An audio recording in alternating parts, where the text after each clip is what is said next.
नमस्कार विद्यार्थी मित्रांनो, आज या प्रकरण 6 वसाहतवाद्याविरुद्ध भारतीयांचा संघर्ष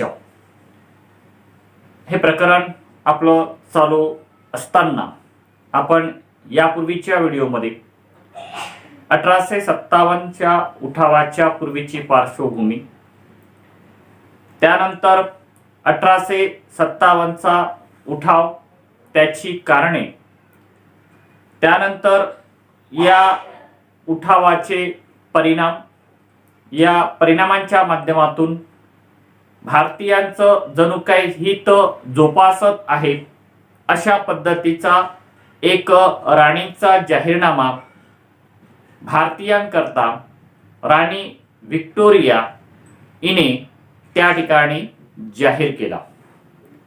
परंतु 1857च्या उठावानंतर किंवा उठावा दरम्यान इंग्रजाविरुद्ध संपूर्ण भारतभर निर्माण झालेली परिस्थिती, निर्माण झालेला असंतोष, हा असंतोष दूर करण्याकरिता इंग्रजांच्या माध्यमातून ज्या पद्धतीचे प्रयत्न करायला पाहिजे त्या पद्धतीचे प्रयत्न या ब्रिटिश सरकारने भारतामध्ये असताना करण्याचा प्रयत्न केला.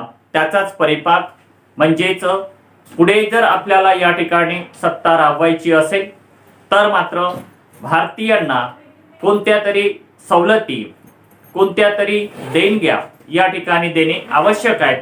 आणि मग या विचारांती त्यांनी राणी व्हिक्टोरियाच्या माध्यमातून एक राणीचा जाहीरनामा प्रसिद्ध केला. परंतु भारतीय लोकांचा विचार जर करतो म्हटलं तर आपण 1757, 1764 जे एक भारताच्या इतिहासामध्ये सुद्धा हे 2 वर्ष महत्त्वाचे संबोधल्या जात असतात. प्लासीची लढाई 1756ची, 1764ला बक्सारची लढाई, आणि या 2 लढाईच्या माध्यमातून इंग्रजांनी या ठिकाणी पाय रोवल्या गेलेला होता. परंतु तेव्हापासून 1756-57 पासून तर 1857 पर्यंत इंग्रजांची जी काही नीती इंग्रजांनी भारतामध्ये वापरायला सुरुवात केल्या गेलेली होती, त्या नीतीविषयी भारतीयांच्या मनामध्ये एक द्वेष निर्माण झाला. आणि त्या द्वेषाचा एक भडका जो काही म्हटला जात असतो, तो भडका 1857च्या उठावाच्या माध्यमातून या संपूर्ण भारतभर त्या ठिकाणी त्यांनी पेट घेतला असं आपण पाहिल्या गेलेलं आहे. परंतु भारतातीलच काही विशेष अशा पद्धतीचे विचारवंत म्हणा, अभ्यासू व्यक्ती म्हणा, भारताच्या व्यतिरिक्त इंग्लंडचे काही विशेष अशा पद्धतीचे विचारवंत, अभ्यासू व्यक्तिमत्व यांनी मात्र अशा या लोकांकरिता, मग ते संस्थानिक असो, जमीनदार असो, सर्वसामान्य जनता असो, इंग्रजांच्या हिताचं असो, भारतीयांच्या हिताचं असो, त्या पद्धतीच्या काही संघटना या ठिकाणी निर्माण केल्या. परंतु आज आपण या व्हिडिओच्या माध्यमातून जी संपूर्ण भारताचं नेतृत्व करणार आहेत, भारतीय राष्ट्रीय काँग्रेस, तर ही भारतीय राष्ट्रीय काँग्रेस भारतामध्ये 1885ला स्थापन झाली. परंतु ही स्थापन होण्याच्या पूर्वी सुद्धा मात्र काही कशा संघटना जे काही म्हटला जात असतात, काही कशा संस्था जे काही म्हटला जात असतात, या भारतामध्ये भारतीय लोकांनी आणि इंग्रज लोकांनी या ठिकाणी निर्माण केल्या. अशा या संघटनेचा आढावा घेत असताना आपण राष्ट्रीय काँग्रेस जी काही म्हटला जात असतात त्या राष्ट्रीय काँग्रेस पूर्वी 1885च्या पूर्वीचा विचार जर करतो म्हटला आपण, तर 1857ची नंतरची जी काही म्हटला जात असतात, एक निर्णायक, ज्याला घटना आपण म्हणू, एक निर्णायक घटना म्हणा, निर्णायक कार्य जे काही म्हटला जात असतात भारतीय राष्ट्रीय काँग्रेसचं होतं. परंतु तत्पूर्वी या 1885च्या पूर्वी भारतामध्ये विशेष अशा पद्धतीची एक 1837ला द्वारकानाथ टागोर या नावाच्या व्यक्तीने एक विशेष अशा पद्धतीची लँड डेव्हलपर्स असोसिएशन नावाची संघटना या ठिकाणी स्थापन केली. त्या संघटनेमागे उद्देश काय होता, तर या ठिकाणी असणारे संस्थानिक, या ठिकाणी असणारे जमीनदार याचं हित जोपासण्याकरिता या संघटनेचा या ठिकाणी उदय झाला असं आपल्याला दिसून येते. 1837 नंतर जर पाहतो म्हणलं तर 1839च्या दरम्यान विलियम ॲडम, जे राजा राम मोहन रायचे स्नेही म्हणून ओळखल्या जात असतात, त्यांनी भारतातील घटनांची माहिती इंग्लंडमधील ब्रिटिश लोकांना जे काही म्हटलं जात असतात ती मिळावी याच्याकरता विशेष अशा पद्धतीची ब्रिटिश इंडियन सोसायटी नावाची संस्था या ठिकाणी चालू केली. त्यानंतर जर पाहतो म्हणलं तर 1851च्या दरम्यान 59 मध्ये लँड होल्डर्स असोसिएशन्स आणि बंगाल ब्रिटिश इंडिया सोसायटी या दोन्हीही संस्था एकत्र करून त्या ठिकाणी ब्रिटिश इंडियन असोसिएशनची स्थापना किंवा संस्था त्या ठिकाणी निर्माण करण्यात आली किंवा उघडण्यात आली. या संस्थेने हरिश्चंद्र मुखर्जी यांच्या पुढाकाराने भारतीय जनतेच्या ज्या काही तक्रारी असत त्या तक्रारी ब्रिटिश पार्लमेंटमध्ये पोहोचवण्याकरता या संस्थेची म्हणा किंवा या संघटनेची स्थापना झाली असं आपल्याला दिसून येते. त्यानंतर जर आपण पुढे पाहतो म्हटलं तर इंग्रजांच्या अन्याय धोरणाला विरोध करण्यासाठी एक मद्रास नेटिव्ह एज्युकेशन असोसिएशन ज्याला म्हटलं जात असतं असोसिएशनची एक स्थापना त्या ठिकाणी करण्यात आली. पुढे 1866 मध्ये दादाभाई नौरोजी यांनी उमेशचंद्र बॅनर्जी यांच्या मदतीने ईस्ट इंडिया असोसिएशन ही संस्था लंडन मध्ये सुरू करून त्या ठिकाणी एक जागृतीचं काम जे काही म्हटलं जात असतं म्हणजे ब्रिटिशांचं या ठिकाणी जे काही धोरण आहे त्या धोरणाचे पडसाद इंग्लंडमध्ये उमटायला पाहिजे. इंग्लंडच्या त्या राणीला त्या ठिकाणी ते कळावं, एक जागृती जर केली तर साहजिकच ब्रिटिशांचं धोरण भारतामधील काय आहे या मदती करता दादाभाई नौरोजी आणि उमेशचंद्र बॅनर्जी यांनी ईस्ट इंडिया असोसिएशन नावाची ही संस्था लंडन येथे सुरू करण्याचा प्रयत्न केला. त्यानंतर पुढे जर पाहतो म्हणलं तर सुरेंद्रनाथ बॅनर्जी यांनी 1873च्या दरम्यान इंडियन असोसिएशन नावाची एक संस्था जी काही म्हटलं जात असतात ती संस्था उभारली. या संस्थेचा उद्देश जर असेल तर बॅनर्जींनी समान राजकीय हितसंबंधाच्या व आशा आकांक्षाच्या जाणीवाद्वारे भारतातील भिन्न वंशीय आणि भिन्न जातीच्या लोकांची एकी घडवून आणण्याकरिता या विविध प्रांतांमध्ये अशा या संघटनेचे जाळं विणण्याचा प्रयत्न केला. बंगालमधील इंडिया लीग संस्थेचं काम सुद्धा जे काही म्हटलं जात असतात 1875 पासून त्या ठिकाणी चालू झालं. याच सुमारास मुंबई इंग्रजी विद्येचे आणि नवसुधारणा जे काही म्हटलं जात असतात त्याचे वारे या ठिकाणी वाहू लागले. साहजिकच आपल्याला विद्येची गरज आहे, आपल्याला नवीन ज्ञानाची गरज आहे, हे भारतीयांच्या मनामध्ये एक विशेष अशा पद्धतीचा विचार या ठिकाणी रुजवायला सुरुवात झाली किंवा तो रुजू लागल्या गेलेला होता. आणि म्हणून याच विचारांच्या माध्यमातून जानेवारी 1885 मध्ये न्यायमूर्ती काशीनाथ, त्यानंतर त्र्यंबक तेलंग, फिरोजशाह मेहता यासारख्या नेत्यांनी बॉम्बे प्रेसिडेन्सी असोसिएशन नावाची एक संस्था स्थापन केली. आणि अशा या वेगवेगळ्या संस्थेच्या नंतर 1857चा एक उठाव जो काही म्हटला जात असतो तो उठाव झाला गेलेला होता. आणि मग या उठावाच्या माध्यमातून विशेष अशा पद्धतीचं 1857 पासून तर पुढे जे काही म्हटला जात असतात इंग्रजांची नीती जी काही म्हटला जात असतात त्या इंग्रजांच्या नीतीला विरोध करण्याकरिता किंवा इंग्रजाला सहकार्य करायचं की नाही करायचं या उद्देशाच्या माध्यमातून किंवा आपल्याला स्वातंत्र्य जर मिळवायचं असेल, आपल्या गरजा जर आपल्याला पूर्ण जर करायच्या असेल तर आपल्याला व्यापक अशा पद्धतीची एक संघटना जी काही म्हटला जात असतात, एक संस्था जी काही म्हटला जात असतात त्या संस्थेची जाणीव भारतीय लोकांना या ठिकाणी व्हायला लागली. आणि मग अशा पद्धतीची एक 1857च्या नंतरची एक निर्णायक घटना जर आपण विचार करतो म्हणलं तर ती कोणती जर असेल तर भारतामध्ये स्थापन झालेली भारतीय लोकांची 1885 ला भारतीय राष्ट्रीय काँग्रेस किंवा भारतीय राष्ट्रीय सभा जी काही म्हटला जात असतात त्या सभेची या ठिकाणी स्थापना झाली. आणि मग हाच वृत्तांत आपल्याला या प्रकरणाच्या माध्यमातून वसाहतवाद विरुद्ध भारतीयांचा संघर्ष आणि तो संघर्ष करण्याकरिता जी संघटना स्थापन केल्या गेलेली होती, जी संस्था स्थापन केल्या गेलेली होती ती संस्था होती भारतीय राष्ट्रीय काँग्रेस नावाची एक विशेष अशा पद्धतीची संस्था 1885 मध्ये या भारतामध्ये भारतीय लोकांच्या माध्यमातून त्या ठिकाणी स्थापन झाली. व्यापक मान्यता असलेली एकमेव अशा पद्धतीची ही संस्था. आतापर्यंत 1885च्या पूर्वी ज्या काही संघटना निर्माण ज्या काही झाल्या गेलेल्या असल, ज्या काही संस्था निर्माण झाल्या गेलेल्या असल, त्या संस्था त्या परिसरामध्ये कार्य करत होत्या. परंतु संपूर्ण भारताचं नेतृत्व, संपूर्ण भारतामध्ये विशेष अशा पद्धतीचं संस्थेचं कार्य जे काही म्हटलं जात असतात, जाळं जे काही म्हटलं जात असतात, जे कोण्या संस्थेचं जर पोचल्या गेलेलं असल, कोण्या संघटनेचं जर पोचल्या गेलेलं असल, तर ती संघटना होती भारतीय राष्ट्रीय काँग्रेस.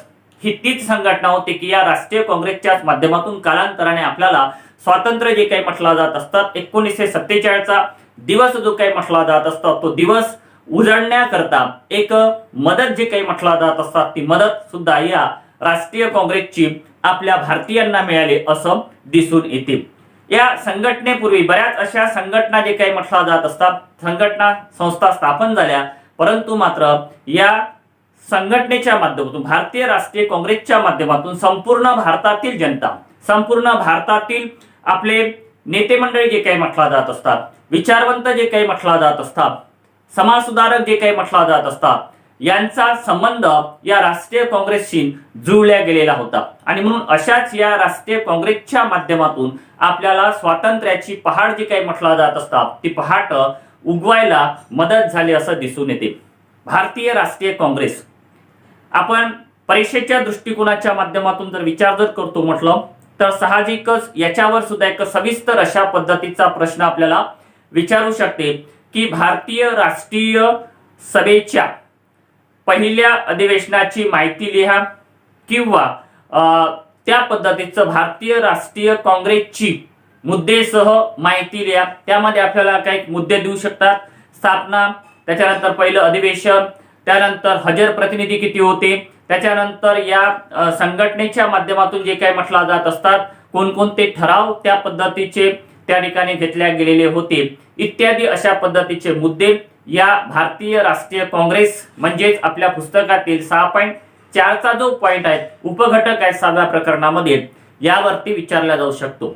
आणि म्हणून राष्ट्रीय काँग्रेस हे केव्हा स्थापन झाली, तिचं विशेष अशा पद्धतीचं अधिवेशन केव्हा भरलं, हजर प्रतिनिधी किती होते, कोणकोणत्या पद्धतीचे ठराव या ठिकाणी या संघटनेच्या माध्यमातून निर्माण झाल्या गेलेले होते, त्याचा वृत्तांत पाहत असताना आपण पहिला मुद्दा जर पाहतो म्हणलं तर या राष्ट्रीय काँग्रेसची स्थापना आणि अधिवेशनाचा विचार आपल्याला करावा लागेल. राष्ट्रीय काँग्रेस आणि या राष्ट्रीय काँग्रेसच्या स्थापनेचा विचार जर करतो म्हणलं तर 28 डिसेंबर 1885 रोजी भारतीय राष्ट्रीय काँग्रेस, ज्यालाच राष्ट्रीय सभा म्हणून सुद्धा संबोधण्यात आल्या गेलेली होती, ती 28 डिसेंबर 1885 मध्ये भारतामध्ये स्थापन झाली किंवा तिची निर्मिती त्या ठिकाणी करण्यात आली. अशा या राष्ट्रीय सभेचं विशेष अशा पद्धतीचा विचार जर करतो म्हटलं तर पहिलं अधिवेशन मुंबईच्या गोकुलदास तेजपाल संस्कृत विद्यालयाच्या सभागृहामध्ये या राष्ट्रीय सभेचं पहिलं अधिवेशन त्या ठिकाणी भरण्यात आल्या गेलेलं होतं. अशा या राष्ट्रीय सभेचे अध्यक्ष जे काही म्हटला जात असतात, उमेशचंद्र बॅनर्जी हे राष्ट्रीय सभेच्या पहिल्या अधिवेशनाचे अध्यक्ष म्हणून त्या ठिकाणी त्यांचं नाव घोषित करण्यात आल्या गेलेलं होतं.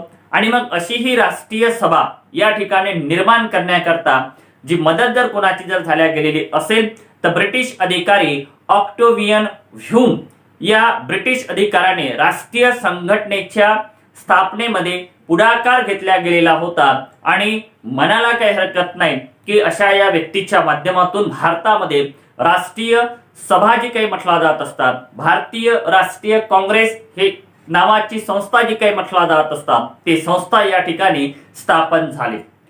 राष्ट्रीय सभेचं पहिलं अधिवेशन आणि या पहिल्या अधिवेशनाचा जर आपण विचार जर करतो म्हणलं तर या पहिल्या अधिवेशनामध्ये एकूण जवळपास 72 प्रतिनिधी संपूर्ण भारतातून या ठिकाणी हजर होते. तसेच उमेशचंद्र बॅनर्जी या 72 प्रतिनिधीमध्ये प्रमुख नेते जे काही म्हटला जात असतात, ते नेते जर कोणते जर असेल तर उमेशचंद्र बॅनर्जी, फिरोजशाह मेहता, दादाबाई नौरोजी, रहीमतुल्ला सयानी, काशीनाथ त्र्यंबक तेलंग, गोपाळ कृष्ण गोखले, इत्यादी मान्यवर मंडळी या अधिवेशनामध्ये सहभागी झाल्या गेलेले होते. साहजिकच मुंबईला भरलेलं हे पहिलं अधिवेशन आणि राष्ट्रीय सभा स्थापन झाल्यानंतर त्या राष्ट्रीय सभेच्या माध्यमातून कोणत्या पद्धतीचं आपण कार्य करायचं या उद्देश समोर ठेवून त्या पहिल्या अधिवेशनामध्ये काही ठराव जे काही म्हटला जात असतात ते ठराव त्या ठिकाणी संमत करण्यात आले. उद्देश जो काही म्हटला जात असतो, ध्येय काय गाठायचं आहे याला अनुसरून काही राष्ट्रीय सभेच्या पहिल्या अधिवेशनामध्ये काही ठराव संमत करण्यात आले. त्या ठरावाच्या माध्यमातून विचार जर करतो म्हणलं तर पहिला ठराव होता की इंग्रजांच्या राज्यकारभाराची चौकशी करण्यासाठी एक आयोग नेमावा. इंग्रजांनी या ठिकाणी ज्या पद्धतीचा कारभार करणं चालू केला गेलेला होता, राज्यकारभार करत होते, त्या राज्यकारभाराच्या माध्यमातून भारतीयांचं कुठंतरी एक शोषण जे काही म्हटलं जात असतात ते शोषण होत होतं. आणि म्हणून तो राज्यकारभार कशा पद्धतीचं करतात, जरी भारतीय लोकांना ते अधिकार जरी त्यावेळेस जरी नसल्या गेलेले असेल, परंतु मात्र ब्रिटिश अधिकाऱ्यांच्या माध्यमातून त्यांना पटवून सांगितले की या ठिकाणी इंग्रजांच्या राज्यकारभाराची चौकशी करण्याकरता एक आयोग नेमावा. त्यानंतर मध्यवर्ती आणि प्रांतिक कायदे मंडळात लोकनियुक्त अशा प्रतिनिधीची संख्या वाढवावी. म्हणजे भारतामध्ये विशेष अशा पद्धतीची मध्यवर्ती आणि प्रांतिक कायदे मंडळ जे काही म्हटला जात असतात त्या कायदे मंडळामध्ये त्या प्रदेशातील प्रतिनिधीची संख्या वाढवण्याचा प्रयत्न या ठिकाणी करण्यात यावा किंवा त्या पद्धतीचा ठराव या ठिकाणी संमत करण्यात आला गेलेला होता. त्यानंतर भारतीय प्रशासकीय सेवेमध्ये किंवा जी प्रशासकीय सेवा जी काही म्हटला जात असतात त्यामध्ये भारतीय लोकांना संधी द्यावी. प्रशासकीय जे आपण कलेक्टर वगैरे म्हणतो, ICS जे काही म्हटला जात असतात, इंडियन सिव्हिल सर्व्हिस जे काही म्हटला जात असतात की जी सुरुवातीला इंग्लंडमध्ये त्या परीक्षेचं परीक्षा केंद्र होतं आणि त्यामुळे काय झालं की बऱ्याचशा भारतीय लोकांना जे काही म्हटला जात असतात ती संधी या प्रशासकीय सेवेमध्ये प्राप्त होत नव्हती. आणि म्हणून भारतीयांना प्रशासकीय सेवेमध्ये विशेष अशा पद्धतीची संधी मिळावी अशा पद्धतीचा सुद्धा एक ठराव यामध्ये संमत करण्यात आला गेलेला होता. एक उच्च दर्जाची म्हणा ही एक प्रशासकीय सेवा किंवा नोकरी होती आणि त्या नोकरीमध्ये भारतीयांचं प्रमाण फार कमी होतं आणि म्हणून अशा या प्रमाणाला वाढवण्याकरिता भारतीय लोकांना त्या ठिकाणी संधी मिळणे आवश्यक होती. परंतु मात्र त्यावेळेस घेतल्या जाणारी एखादी विशेष अशा पद्धतीची प्रशासकीय सेवेची परीक्षा जे काही म्हटला जात असतात त्या परीक्षेचं केंद्र जे काही म्हटला जात असतात ते बाहेर देशामध्ये इंग्लंडमध्ये ठेवल्या गेलेलं होतं. त्यामुळे बरेचसे हुशार विद्यार्थी, विद्याविभूषित विद्यार्थी जे काही म्हटला जात असतात तिथेपर्यंत पोहोचू शकत नव्हते. त्यामुळे प्रशासकीय सेवेमध्ये भारतीयांची संख्या कमी होती, ती वाढवण्याकरिता त्या पद्धतीच्या प्रशासकीय सेवेमध्ये भारतीय लोकांना संधी द्यावी हा ठराव त्या ठिकाणी संमत करण्यात आला गेलेला होता. त्यानंतर लष्करी खर्च जो काही म्हटला जात असतो, इंग्रजांनी या ठिकाणी विशेष अशा पद्धतीचा लष्कर उभारला गेलेला होता. त्याचा खर्च सुद्धा जे काही म्हटला जात असतात भारतीय तिजोरीतून म्हणायला काही हरकत नाही, भारतीय सर्वसामान्य जनतेच्या माध्यमातून, महसुलांच्या माध्यमातून त्या ठिकाणी तो खर्च भागवला जात होता. आणि म्हणून लष्करावर उभारणारा जो काही खर्च जो काही म्हटला जात असतो, लावला जात होता, तो खर्च कुठेतरी कमी करावा अशा पद्धतीचा सुद्धा ठराव या ठिकाणी करण्यात आला. त्यानंतर 1857च्या उठावाच्या माध्यमातून तंत्रज्ञान जो काही म्हटला जात असतो त्या तंत्रज्ञानाची उणीव कुठेतरी अपयशाला कारणीभूत होती आणि म्हणून भारतीयांनी विचार केला, राष्ट्रीय सभेच्या माध्यमातून विचार करण्यात आला की त्या ठिकाणी तांत्रिक शिक्षणाची सुद्धा सोय करण्यात यावी अशा पद्धतीच्या मागण्या जे काही म्हटला जात असतात या राष्ट्रीय सभेच्या माध्यमातून त्या ठिकाणी संमत करण्यात आल्या. एक विशेष अशा पद्धतीची भारतीय स्वातंत्र्य म्हणा किंवा भारतीय सर्वसामान्य जनतेचं हित जोपासणारी एक राष्ट्रीय काँग्रेस, राष्ट्रीय सभा भारतामध्ये त्या ठिकाणी निर्माण झाली. परंतु कालांतराने जर पाहतो म्हटलं तर अशा या राष्ट्रीय सभेमध्ये सुद्धा एक दोन वेगवेगळ्या विचारसरणी जे काही म्हटला जात असतात त्या विचारसरणी या ठिकाणी निर्माण झाल्या गेलेल्या होत्या. त्या विचारसरणीचा जर विचार करतो म्हटलं तर एक होती जहालवादी विचारसरणी आणि एक होती मवाळवादी विचारसरणी. परीक्षेच्या दृष्टिकोनातून जर आपण विचार करतो म्हणलं तर परीक्षेमध्ये सुद्धा आपल्याला एखादी 3 मार्काकरता किंवा 5 मार्काकरता प्रश्न विचारला जाऊ शकतो. जहालवादी आणि मवाळवादी विचारसरणी यामधील फरक स्पष्ट करा किंवा मग 2 गुणाकरता जहालवादी विचारसरणी आणि मवाळवादी विचारसरणी अशा पद्धतीची टीप लिहा, हा सुद्धा प्रश्न एक्झाम मध्ये विचारला जात असतो। आणि म्हणून परीक्षेच्या दृष्टिकोनातून सुद्धा जे काही म्हटला जात असतात, आपल्याला यातील जहालवादी आणि विचारसरणी जे काही म्हटला जात असतात, मवाळवादी विचारसरणी जे काही म्हटला जात असतात, हे मुद्दे सुद्धा लक्षात ठेवणे आवश्यक आहे। आता जहालवादी गट कोणता आणि मवाळवादी गट कोणता? जहालवादी म्हटल्यानंतर की ज्यांचा इंग्रजांवरती विश्वास नव्हता असा एक जहालवादी गट किंवा जहालवादी विचारसरणी निर्माण झाल्या गेलेली होती। आणि मवाळवादी म्हणजे काय, तर इंग्रजावरती विश्वास होता, इंग्रज आपलं हित साधण्याचा प्रयत्न करेल, या विचारांचे जे लोक होते त्या लोकांचा समावेश मवाळवादी विचारसरणीमध्ये त्या ठिकाणी करण्यात आल्या गेलेला आहे, किंवा त्या पद्धतीचे विचार करणारे लोक एक मवाळवादी विचारसरणीचे लोक म्हणून त्या ठिकाणी संबोधल्या गेलेले आहेत। राष्ट्रीय सभेच्या स्थापनेनंतर थोड्याच काळामध्ये राष्ट्रीय सभेच्या कार्यकर्ते जे काही होते त्या कार्यकर्त्यामध्ये जहाल आणि मवाळ अशा पद्धतीचे दोन गट पडले, आणि या दोन गटाच्या विचारसरणीमध्ये पुढील प्रमाणे फरक होता असं दिसून येते। फॉर एक्झाम्पल, स्वातंत्र्य मिळाले की समाज सुधारेल, स्वातंत्र्य मिळाले की समाज सुधारेल ही जहाल गटाची विचारसरणी होती। म्हणजे जहालांना होतं की आपल्याला स्वातंत्र्य मिळाल्यानंतर आपोआपच समाज सुधारेल, परंतु मवाळवादीचा विचार काय होता? जहाल व मवाळवादीचा विचाराच्या माध्यमातून जर विचार करतो म्हणलं तर मवाळवाद्यांचा विश्वास होता की जर आपल्याला स्वातंत्र्य जर मिळाल्या गेलेलं असेल किंवा मिळालं तर आपला आपोआपच समाज सुधारेल, परंतु मात्र या ठिकाणी समाज सुधारल्याशिवाय स्वातंत्र्य हे अपूर्ण आहेत। प्रथमतः समाज सुधारला पाहिजे आणि समाज सुधारल्यानंतर त्यांना आपोआपच स्वातंत्र्य काय आहेत याची जाणीव होईल। जरी स्वातंत्र्य जरी मिळाल्या गेलेलं असेल, समाज जरी सुधारला गेलेला नसेल, तर त्या स्वातंत्र्याला कोणत्याही पद्धतीची किंमत राहणार नाही।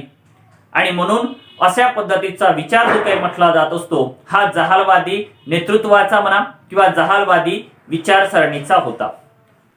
गोपाळ गणेश आगरकर हे मवाळवादी जो काही गट होता त्या सुधारकांचे अग्रणी म्हणून संबोधल्या जात असतात, किंवा मवाळवादी विचारसरणीचं नेतृत्व जे काही म्हटलं जात असतात ते गोपाळ गणेश आगरकर यांच्याकडे होते। आणि म्हणून त्यांनी त्या ठिकाणी आपला विचार स्पष्ट केला। एक मवाळवादी विचारसरणीच्या माध्यमातून विचार समोर आला की आपण सुधारलं पाहिजे, आपले घर सुधारलं पाहिजे, अशा पद्धतीचे गोपाळ गणेश आगरकर यांचे विचार होते की आपण सुधारलं पाहिजे, आपलं घर सुधारलं पाहिजे।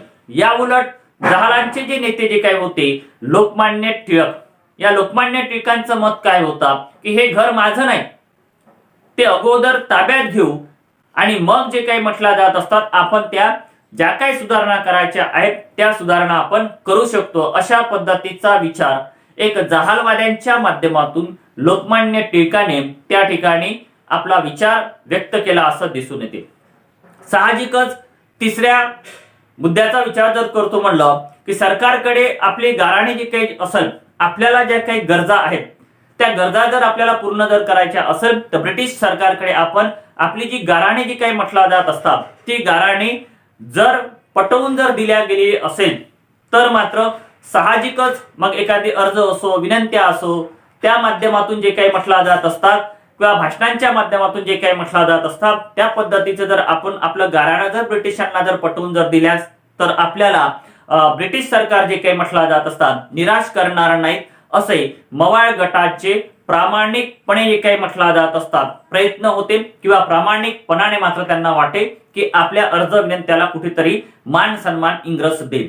परंतु मवाळवादी नेते जे काही म्हटला जात असतात त्या मवाळवादी नेत्यांच्या माध्यमातून जर आपण विचार जर करतो जहालवादी विचार नेत्यांच्या माध्यमातून जर विचार जर करतो म्हणलं तर जहालवादींचे विचार काय होते की जर आपल्याला विशेष अशा पद्धतीचं सुधारणा जर करायच्या जर असेल तर मात्र आपल्याला अर्ज विनंत्या जे काही म्हटला जात असतात, भाषण जे काही म्हटला जात असतात, अशा या गोष्टीच्या माध्यमातून इंग्रजी सत्ता जी काही म्हटला जात असतात ती इंग्रजी सत्ता मात्र आपल्याला कोणत्याही पद्धतीची ज्याला म्हणतो मागणी जी काही म्हटला जात असतात, कोणत्याही पद्धतीची मदत जी काही म्हटला जात असतात ते करणार नाही। आणि मग ते आपल्याला मिळवण्याकरता विशेष अशा पद्धतीचं एक आक्रमक स्वरूप जे काही म्हटला जात असतात, कोणतं तरी ठोस पाऊल जे काही म्हटला जात असतात ते ठोस पाऊल आपल्याला उचलावावं लागेल अशा पद्धतीचा विचार जहालवादी विचारसरणीचे गटनेते जे काही म्हटला जात असतात लोकमान्य टिळक यांचा होता. साहजिकच एक इंग्रजावरती विश्वास, दुसऱ्या गटांचा इंग्रजावरती विश्वास नव्हता. त्याच्या माध्यमातून काय जर झाल्या गेलेलं असेल तर या दोन्हीही विचारांच्या विचारसरणीमध्ये या विचारसरणीमध्ये समाविष्ट असणारे जे काही नेते जे काही म्हटला जात असतात त्या नेत्यामध्ये आपोआपच फूट पडली. म्हणजेच काय झाली तर जी राष्ट्रीय सभा भारताचं स्वातंत्र्य मिळवून देण्याकरता स्थापन केल्या गेलेली होती त्या राष्ट्रीय सभेमध्ये मात्र काही कालावधीनंतर एक फूट पडली. म्हणजेच काय तर राष्ट्रीय सभा या दोन गटामध्ये जे काही म्हटला जात असतात ती विभागल्या गेलेली होती. राष्ट्रीय सभेमध्ये फूट पडण्याचं कारण जर काय जर असेल तर दोन विचाराचे टोक या ठिकाणी निर्माण झाल्या गेलेले होते आणि म्हणून राष्ट्रीय सभेमध्ये फूट पडली. या राष्ट्रीय सभेमध्ये का फूट पडली अशा पद्धतीचं एक सकारण सुद्धा आपल्याला परीक्षेच्या माध्यमातून 3 गुणाकरता विचारला जाऊ शकतो. तेव्हा राष्ट्रीय सभेमध्ये फूट का पडली तर त्यांच्या विचारसरणीच्या माध्यमातून एकमेकाला त्यांचे विचार जहालवाद्यांचे मवाळवाद्याला आणि मवाळवाद्यांचे विचार या जहालवाद्याला पटले नाहीत आणि म्हणून राष्ट्रीय सभेमध्ये त्या पद्धतीचा एक तणाव म्हणा तो तणाव त्या ठिकाणी निर्माण झाला. राष्ट्रीय सभेतील जहाल आणि मवाळ यांच्यातील मतभेद जर पाहतो म्हणलं तर 1907च्या सुरत येथे झालेल्या एका अधिवेशनाच्या माध्यमातून विकोपाला गेले होते. म्हणजे राष्ट्रीय सभेमध्ये फूट का पडली तर 1907 ला सुरत या ठिकाणी एक अधिवेशन झालं आणि त्या अधिवेशनाच्या माध्यमातून या नेत्यामध्ये विशेष अशा पद्धतीची एक फूट म्हणा किंवा त्यांच्यामध्ये मतभेद त्या ठिकाणी निर्माण झाले. स्वदेशी व बहिष्कार हे ठराव बाजूला सारण्याचा मवाळ नेत्यांचा प्रयत्न होता. म्हणजे जहालवाद्यांचा विचार होता की आपण स्वदेशी जे काही म्हटला जात असतात स्वदेशीचा स्वीकार करणे आणि विदेशीवर बहिष्कार टाकणे या विचाराचा एक जहाल गट होता. परंतु मात्र असा जो विचार जो काही म्हटला जात असतो स्वदेशी स्वीकारणे आणि विदेशीवरती बहिष्कार टाकणे हा ठराव या ठरावाच्या बाजूला एक सारण्याचा जो काही मवाळ नेत्याचा जो प्रयत्न जो काही म्हटला जात असतो तो मवाळ नेत्याचा प्रयत्न होता. परंतु तो यशस्वी होऊ नये अशी जहाल गटाची सुद्धा खटपट होती. अर्ज विनंत्या भाषणे या मार्गाने इंग्रज सरकार ऐकणार नाही आणि म्हणून त्यांना वटणीवर जर आणायचं असेल तर स्वदेशी वस्तू वापरणे विदेशी वस्तूवरती बहिष्कार टाकणे जन आंदोलन जे काही म्हटला जात असतात ते जन आंदोलन उभे करणे अशा पद्धतीचे विचार या जहालवादी गटांचे होते. असे ठाम मत जहाल गटाचे असल्यामुळे अधिवेशनामध्ये तणाव वाढायला सुरुवात झाली आणि तडजोड अशक्य झाल्यामुळे अखेरीस राष्ट्रीय सभेमध्ये त्या ठिकाणी फूट पडली असं दिसून येते.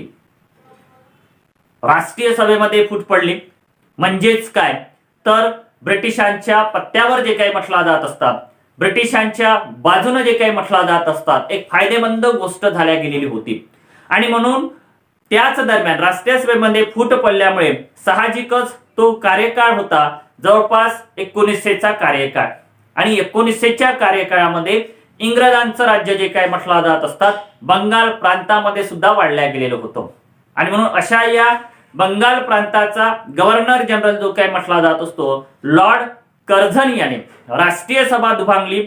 या दुभांगल्याचा फायदा घेऊन लॉर्ड कर्झन यांनी त्या ठिकाणी बंगालची फाळणी जे काही म्हटला जात असतात त्या बंगालच्या फाळणीची घोषणा केली किंवा 1905 ला त्या ठिकाणी बंगालची फाळणी केली. अशा या बंगालच्या फाळणीनंतर सरकारने जे काही म्हटला जात असतात जहाल नेत्याविरुद्ध कडक अशा पद्धतीची कारवाई करायला सुरुवात केली. म्हणजेच कोणी तर इंग्रजांनी.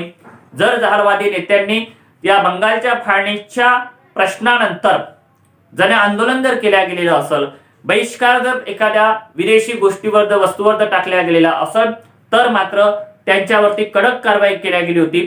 लोकमान्य टिळकावर विशेष अशा पद्धतीचा राजद्रोहाचा आरोप जो काही म्हटला जात असतो तो आरोप ठेवून त्यांना 6 वर्ष मंडालेच्या तुरुंगामध्ये डांबल्या गेलेले होते. म्हणजेच काय तर इंग्रज सरकारची एक दडपशाही जे काही म्हटला जात असतात ती दडपशाही यावेळेस त्या ठिकाणी निर्माण व्हायला सुरुवात झाली.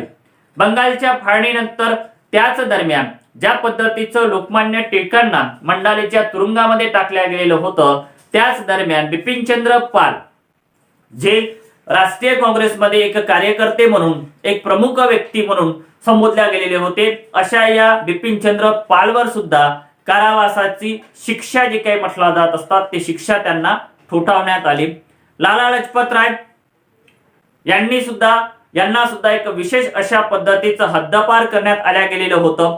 तर अशा या प्रमुख नेत्याला पकडून तुरुंगामध्ये डांबणे, जेणेकरून हे नेते मंडळी भारतामध्ये इंग्रजाविरुद्ध विशेष अशा पद्धतीचं स्वरूप निर्माण करत आहेत याची जाणीव इंग्रजाला झाली आणि म्हणून इंग्रजांनी सरकारची दडपशाही त्या ठिकाणी चालू केली. परंतु 1916 मध्ये जहाल आणि मवाळवादी नेते जे काही म्हटला जात असतात, 1905च्या बंगालच्या फाळणीनंतर ज्या पद्धतीचं 10 ते 12 वर्ष जे काही इंग्रजांची नीती जी काही होती, त्या नीतीचा भारतीय लोकांनी, जहालवादी आणि मवाळवादी लोकांनी विचार केला आणि पुढे जे काही लखनौ या ठिकाणी अधिवेशन झाल्या गेलेलं होतं, त्या लखनौच्या अधिवेशनामध्ये पुन्हा राष्ट्रीय सभा म्हणजेच काय तर जहालवादी आणि मवाळवादी जे गट जो काही म्हटला जात असतो तो गट पुन्हा एकत्र आला आणि म्हणून लखनौचं अधिवेशन भारताच्या इतिहासामध्ये एक महत्वाचं अधिवेशन सुद्धा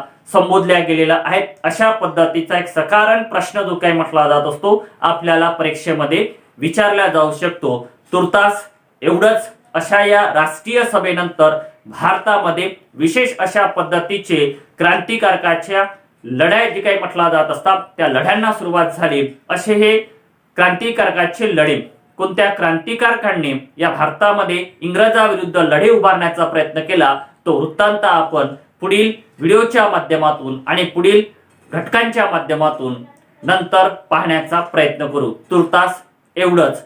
धन्यवाद.